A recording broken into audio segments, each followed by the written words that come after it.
माँ का अच्छा ई बतावा तहार बेटवा को कमात धमात ना का करी बतावा कैसे आई हमार चली है घरे में। अरे जैसे चलावत बना से तो ढाप के चलावा करो जरूरी है का लंका दान करे बदे लंका दहन करा बदे नहीं आजकल इतना महंगाई का जमाना हो गया कमात ना धमात है ना कोनो सिंदूर बिंदु काजा टिकुली मांगे कुछ देत ना है तो बतावा का करी। अरे खेत गृहस्थी हो खटा खा खटले खैले कुछ न होई। अब देखा तोरे लड़का से जाते फरमाइश करे का ये कहा जात है आई महंगाई का जमाना बलम तनी जम के कमाना। आई महंगाई का जमाना बलम तनी जम के कमाना।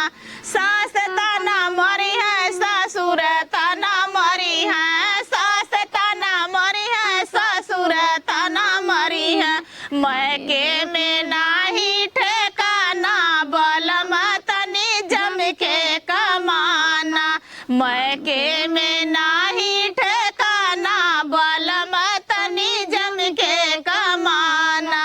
आई महंगाई का जमाना बलम तनी जम के कमाना।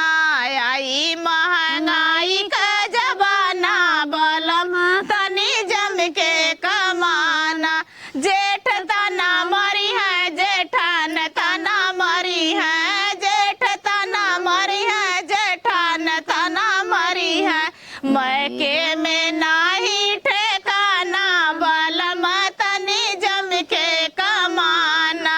मैके में नाही ठेकाना बलम तनी जम के कमाना। आई महंगाई का जमाना बलम तनी जम के कमाना।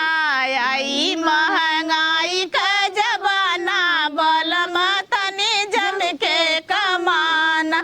देवर तना मरी है देवरान तना मरी है देवर तना मरी है देवरान तना मरी है।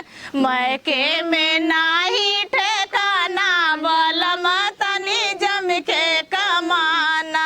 मैके में नाही ठेकाना बलम तनी जम के कमाना। आई महंगाई का जमाना बलम तनी जम के कमाना। देखा भैया जे जे न कमाते जम के कमा जाए ना तो मेहरारू तो लोगन के मार के बेलना से निकाल देंगे।